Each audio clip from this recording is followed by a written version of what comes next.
नमस्कार। आज मैं फिर आपके सामने अपराध की एक और घटना लेकर आया हूँ। आज के अपराध की घटना बहुत पुरानी है, 17 साल पुरानी है, लेकिन उसका जो रिज़ल्ट है, जो उसका फैसला है, वो अभी आया है। बात है राजस्थान के जोधपुर की। राजस्थान के जोधपुर में 14 अगस्त 2008 को थाने में एक महिला उपस्थित हुई। नाम था बबीता रानी। उसने 3 दिन पहले अपने पति की गुमशुदगी लिखवाई थी और पति के गुमशुदगी के पीछे उसने जो बइस्तबा यानी शक के आधार पर अपने भाई का हाथ होना बताया था। पुलिस उसके भाई को पकड़कर थाने पर लाई थी, पूछताछ कर रही थी। पूछताछ में पुलिस को बहन की बताई हुई शंका कुछ ठीक सी लगी, लिहाजा उन्होंने उसको कन्फ्रंट करना शुरू किया।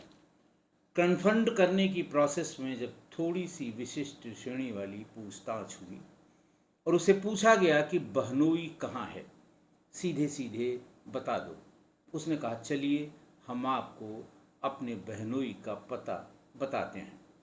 पुलिस टीम ने उसको अपने साथ गाड़ी में बिठाया और करीब 10 किलोमीटर ले जाने के बाद उसने सड़क से किनारे भीतर की तरफ एक झाड़ियों में इशारा किया। पुलिस उन झाड़ियों के बीच में पहुंची तो देखा एक व्यक्ति का गला कटा हुआ शव वहां पर पड़ा हुआ है। थोड़ी देर में ही उसकी पत्नी बबीता रानी जो थाने पर गई थी वो भी आ गई। उसने देखते ही ये बताया कि ये उसके पति प्रदीप राव का शव है। बहरहाल पुलिस ने बातचीत शुरू की, क्यों हुआ, कैसे हुआ, बहन ने भाई साले ने अपने बहनोई को क्यों मार दिया और क्यों अपनी बहन को अपने सामने ही विधवा कर दिया। बातचीत जब शुरू हुई तो सबसे पहले दोनों के लिए डिटेल जब जानकारी नहीं होती तब तक जो उसका कारण है, हत्या का कारण, बहुत आवश्यक है हत्या का कारण पता करना और फिर उसको कोर्ट में साबित करना।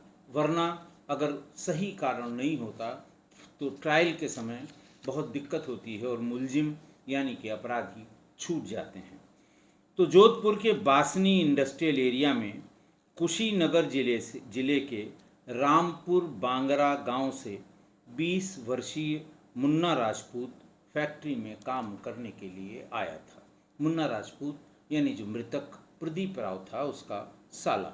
इधर बिहार में उसकी बहन बबीता ने लव मैरिज कर ली थी और पति जो प्रदीप राव था वो दोनों चूँकि अलग अलग बिरादरी के थे और उन्होंने लव मैरिज कर ली, लिहाजा दोनों ही परिवार जब पीछे पड़े तो वो अपना गांव छोड़कर उत्तर प्रदेश के कुशीनगर में आकर बस गए और वहाँ पर वो नौकरी की तलाश करते रहे।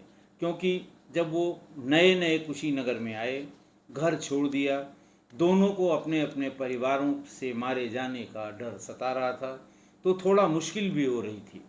इसी बीच में जो भाई मुन्ना है जिसकी जोधपुर में नौकरी लग गई थी, जो बासनी इंडस्ट्रियल एरिया में काम करता था, वो उसने फ़ोन किया अपनी बहन बबीता को और उससे कहा कि वहाँ अगर तुम्हारे पति या मेरे बहनोई को यानी प्रदीप राव को अच्छी नौकरी नहीं मिल रही है तो वो अपने पति के साथ जोधपुर आ जाए। मैं यहाँ बहुत अच्छी पोजीशन पर हूँ या मेरी बहुत अच्छी जगह है जहाँ मैं नौकरी करता हूँ, मैं यहाँ उसको अच्छी नौकरी दिलवा दूँगा, उसे बहुत अच्छा सा घर भी किराए पर दिला दूँगा, अच्छी तनख्वाह मिलेगी और पूरा जीवन बदल जाएगा।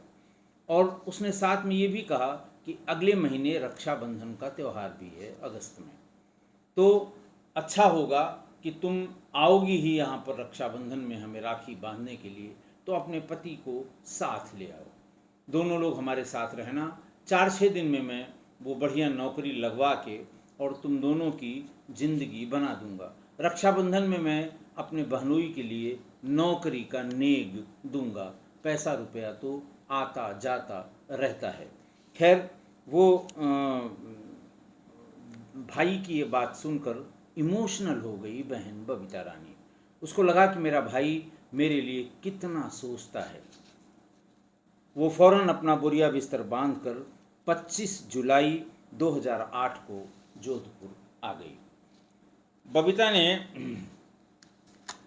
वहाँ आकर अपने भाई मुन्ना के घर में, जो किराए पर रहता था बासनी क्षेत्र में, वहीं आकर उसके साथ बहन और बहनोई दोनों रहने लगे।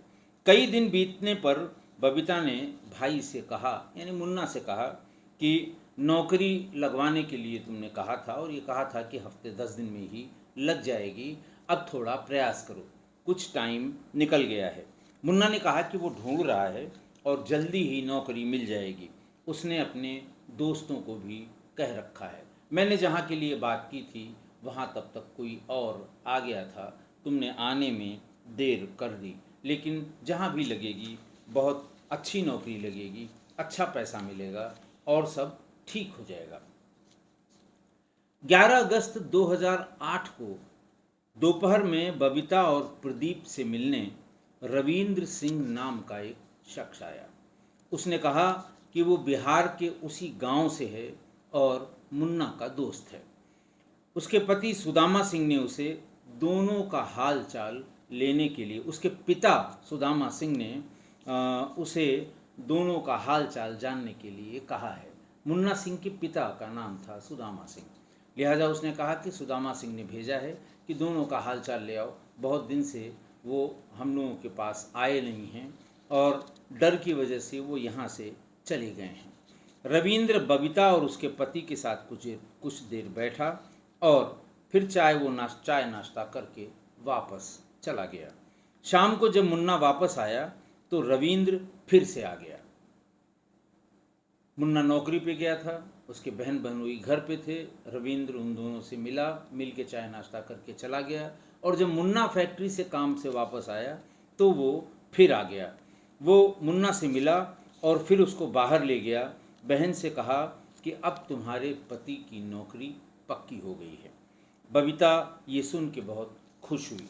उसने पति प्रदीप को भाई मुन्ना के साथ भेज दिया। रात करीब 11:30 बजे मुन्ना अकेले वापस घर आया। इस पर बबीता ने उससे पूछा कि प्रदीप कहाँ रह गया? गया तो तुम्हारे साथ था नौकरी पर। मुन्ना ने बताया कि प्रदीप की नौकरी लग गई है, आज उसकी नाइट ड्यूटी थी, वो सुबह 8:30 बजे तक आएगा। पहली नौकरी में पहली शिफ्ट नाइट की ही मिली है, लिहाजा तुम थोड़ा वेट करो, वो कल सुबह 8:30 तक आएगा, तुम भी सो जाओ। इस पर बबीता सो गई और सुबह होते ही वो पति का इंतज़ार करने लगी।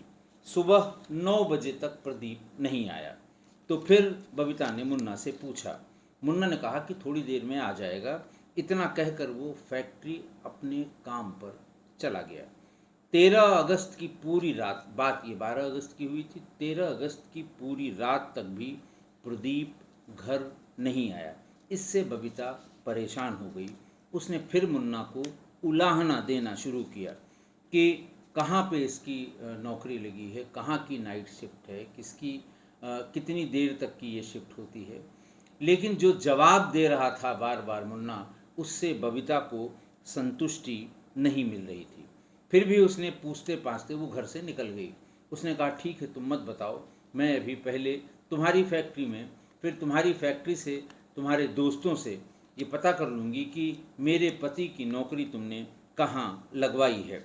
मुन्ना ने फिर अपनी बहन को समझाया कि भाई नई नई नौकरी लगी है, बहुत अच्छी कंपनी है, खाना पीना भी वहीं मिल जाता है और हो सकता है आदमियों की कमी हो और उसे एक्स्ट्रा ड्यूटी पर लगा दिया गया हो। पर बहन बबीता को उसके इस जवाब से भी संतुष्टि नहीं हुई। 14 अगस्त की सुबह भी जब प्रदीप नहीं आया तो बबीता को कुछ अनहोनी का अंदेशा होने लगा। भाई की बात पर भी उसे शक होने लगा, क्योंकि भाई उसके किसी सवाल का सीधा सीधा जवाब नहीं दे रहा था। भाई की बात पर शक होने पर उसे ये लगा कि भाई कुछ छिपा रहा है। वो दोपहर में थाने पहुंच गई 14 अगस्त की और पति की गुमशुदगी दर्ज करा दी। और उसने बताया कि हम तो यहाँ के लिए, जोधपुर के लिए नए नए हैं, हम कुशीनगर से आए हैं, वो मेरा भाई है। और 12 अगस्त को वो उसको लेकर गया था। शाम को बताया कि उसकी नौकरी पक्की हो गई है। बइस्तभा यानी मुझे शक अपने भाई पर भी है, क्योंकि मैं जितना परेशान हो रही हूँ, भाई के चेहरे से परेशानी के कोई भाव नहीं निकल रहे हैं, जबकि वो उसका सगा बहनोई था। तो पुलिस ने पहले प्रदीप को तलाशने की कोशिश की। फिर पुलिस मुन्ना को उसके घर से ले आई, घर ही पर था मुन्ना, उसको ले आई और वो सख्ती से पेश आने लगी कि जब तुम अपने साथ ले गए थे, हमें बताओ कि वो कहाँ नाइट शिफ्ट कर रहा है। अभी हम टीम भेजकर उस फैक्ट्री में पूछवा लेंगे, कब नौकरी लगी, किसने लगाई, कब उसको अपॉइंटमेंट दिया गया, कब नाइट शिफ्ट शुरू हुई, कब नाइट शिफ्ट ख़त्म हुई, क्या कोई दोबारा उसको एक्स्ट्रा ड्यूटी पर लगाया गया। जब उसने ये सुना कि अब अगर मैं झूठ बोलूँगा तो मेरा झूठ पकड़ा जाएगा, उससे बार बार यही पूछ रही थी पुलिस की, तुम बताओ प्रदीप राव कहाँ है। फिर जब उसको लगा कि अब हमारा झूठ पकड़ा जाएगा, तो उसने कहा कि चलिए मैं आपको प्रदीप का ठिकाना बताता हूँ। पुलिस फोर्स उसको साथ लेकर गई। वहाँ झाड़ियों के बीच पड़ा हुआ प्रदीप का शव, जिसका गला रेता हुआ था, वो पुलिस को मिल गया। प्रारंभिक जांच से तय हो गया कि मुन्ना ने ही अपने बहन के पति यानी अपने सगे बहनोई की हत्या की है। 14 अगस्त की रात की शाम की ये बात थी जब वो बॉडी डिटेक्ट हुई। 15 अगस्त को स्वतंत्रता दिवस पड़ गया। 16 और 17 को रक्षाबंधन की छुट्टी पड़ गई। ऐसे में 14 की रात को ही मजिस्ट्रेट के घर मुन्ना को पेश करके पुलिस ने उसे रिमांड पर ले लिया। पुलिस की पूछताछ में सामने आया कि मुन्ना 12 अगस्त 2008 की रात अपने साथी रविंद्र, वही रविंद्र जो पहले बहन बहनोई से मिलने फिर मुन्ना से मिलने, ये कह के कि वो उनके पिता ने भेजा है उनका हाल चाल लेने के लिए, वो और एक और दूसरा दोस्त प्रदीप, उसका भी नाम था, उन तीनों ने मिलकर जीजा प्रदीप राव की हत्या कर दी। मुन्ना नौकरी लगाने के बहाना बनाकर प्रदीप राव को न्यू पावर हाउस क्षेत्र में रेलवे लाइन के पास झाड़ियों में ले गया। वहाँ उसने चाकू से उसका गला रेत दिया। इसके बाद चाकू वहीं छोड़कर वहाँ से निकलकर उसने अपने खून से सनी हुई जीन्स और टी शर्ट थैले में डालकर एक तालाब में फेंक दी। कपड़े बदलकर वो घर लौटा और बहन बबीता को बताया कि उसके पति की नाइट शिफ्ट लगी है, सुबह तक आ जाएगा। मुन्ना ने बताया कि बबीता ने लव मैरिज की थी, जो उसके पिता और परिवार वालों को पसंद नहीं थी।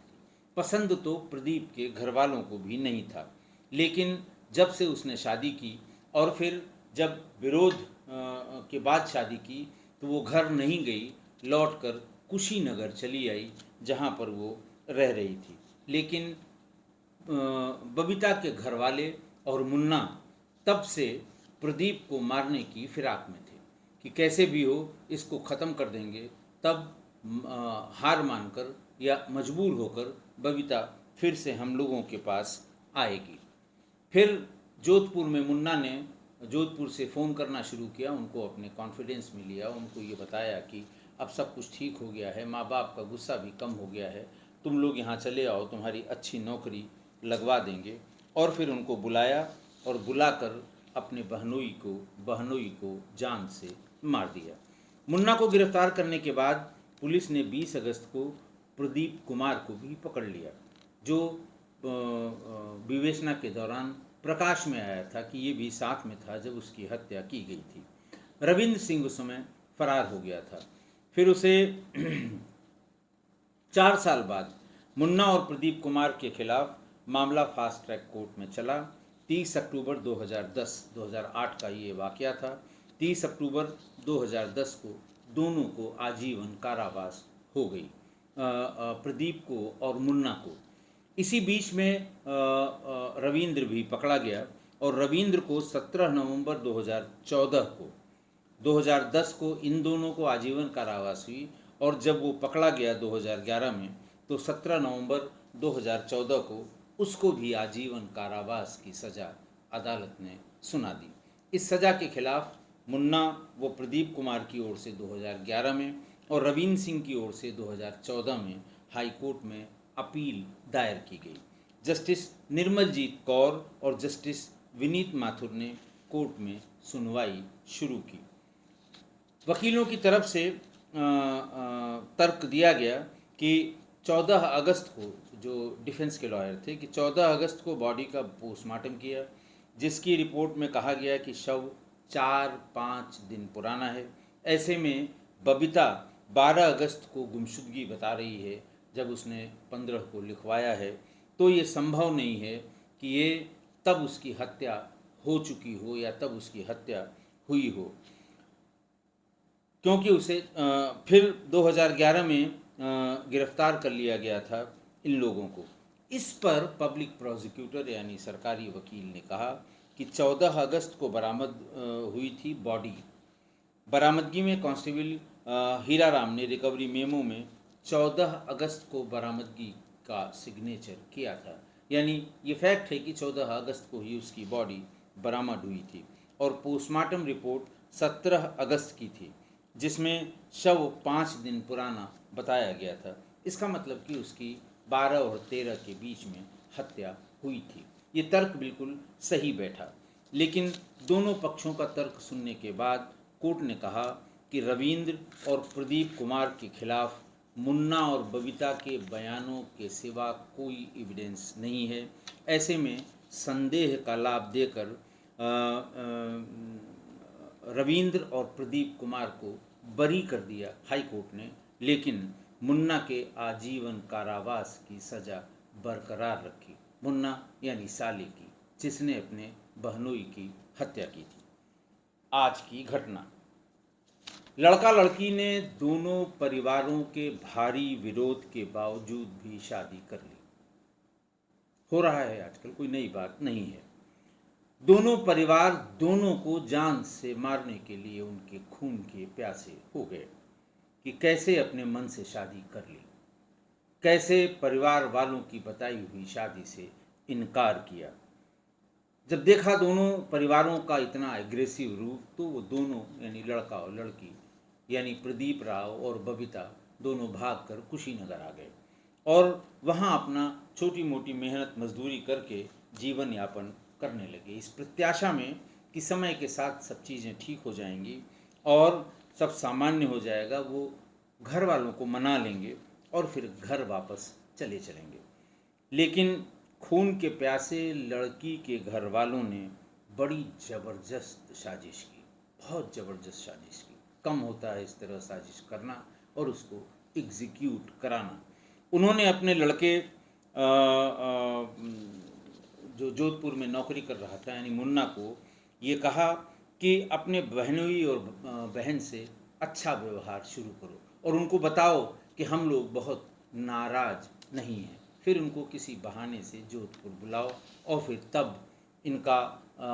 इसका अंत करो ताकि हमारे कलेजे को ठंडक पहुंच सके। माँ बाप ने जैसा बताया था मुन्ना ने ठीक वैसा ही करना शुरू किया। लगभग हर दिन अपने बहन बहनोई से बात करता था, उनको हर दिन का हाल चाल घर वालों का बताया करता था और धीरे धीरे बातों ही बातों में ये संकेत भी देने लगा कि अब धीरे धीरे सब कुछ सामान्य हो रहा है और माँ बाप का गुस्सा भी ठंडा पड़ गया है। जैसे ही लड़के वाले थोड़ा सा मान जाएंगे या राजी हो जाएंगे तब तुम लोग घर वापस चले आना। बातचीत में उसने इतना विश्वास दिला दिया कि लड़की के घर वालों से अब कोई दिक्कत नहीं है, कोई विरोध नहीं है और माँ बाप ने लड़की को माफ़ कर दिया है। बहन बहनोई मुन्ना की बातों में धीरे धीरे आ गए और उन्हें मुन्ना की बातों का पूरा यकीन होने लगा।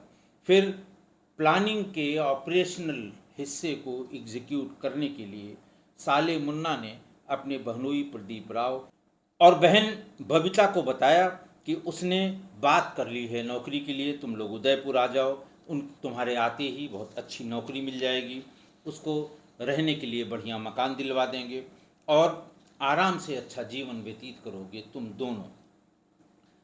अब तक बहन बहनोई को मुन्ना पर 100% यकीन हो चुका था, इसलिए वो तुरंत जोधपुर पहुंच गए बिना समय गवाए हुए। एक बहाना और था कि बहन को ये बहाना था कि रक्षाबंधन में मुझे जाना ही जाना है और पति को भी साथ ले चलेंगे, थोड़े दिन वहाँ रहेंगे, रक्षाबंधन के बाद भी तुरंत हमारे पति की नौकरी मुन्ना लगवा देगा और फिर हमारे जीवन के कष्ट दूर हो जाएंगे। इस धोखे से बहनोई की हत्या इस धोखे से बुलाया और फिर उसके मन में तो ये प्लान ही था। जैसे ही बहनोई वहाँ पहुँचे वो उनको वहाँ नौकरी दिलाने के बहाने बाहर ले गया और रेलवे लाइन के पास पहुँचकर उसने उनकी हत्या कर दी। क्योंकि हत्या करने के तुरंत बाद उसने अपने माँ बाप को फ़ोन किया और ये कहा कि समाज में जो बदनामी हुई थी हम लोगों की, उसका हम लोगों ने बदला ले लिया, मैंने अपने बहनोई यानी प्रदीप राव को मार दिया है। देखिए, भाई बहन का रिश्ता बहुत ही पवित्र, बहुत ही प्रगाढ़ और बहुत मजबूत होता है, क्योंकि ये परिवार से ही उत्पन्न होता है। भाई बहन से सगा भी कोई नहीं होता, लेकिन एक भाई ने जानबूझकर अपनी बहन के पति की हत्या करके उसे विधवा कर दिया। ऐसा ऐसा नहीं कि कभी नहीं होता, ऐसा होता है, लेकिन बहुत रेयर है। बहुत कम केसेस ऐसे देखने को मिले हैं जब भाई ने जानबूझकर बहन के पति को मार के अपनी बहन को विधवा कर दिया हो। देखिए, रिश्तों में विश्वास की कमी जो धीरे धीरे हो रही है हर रिश्ते में, वो ऐसी ही घटनाओं की वजह से हो रही है। ऐसी ही घटनाएं लोगों को ऐसे पवित्र रिश्तों में भी जो दरारें आती हैं, ऐसा सोचने के लिए मजबूर करती हैं। आशा है आप मेरी इस बात से सहमत होंगे। आज के लिए इतना ही। बहुत बहुत धन्यवाद।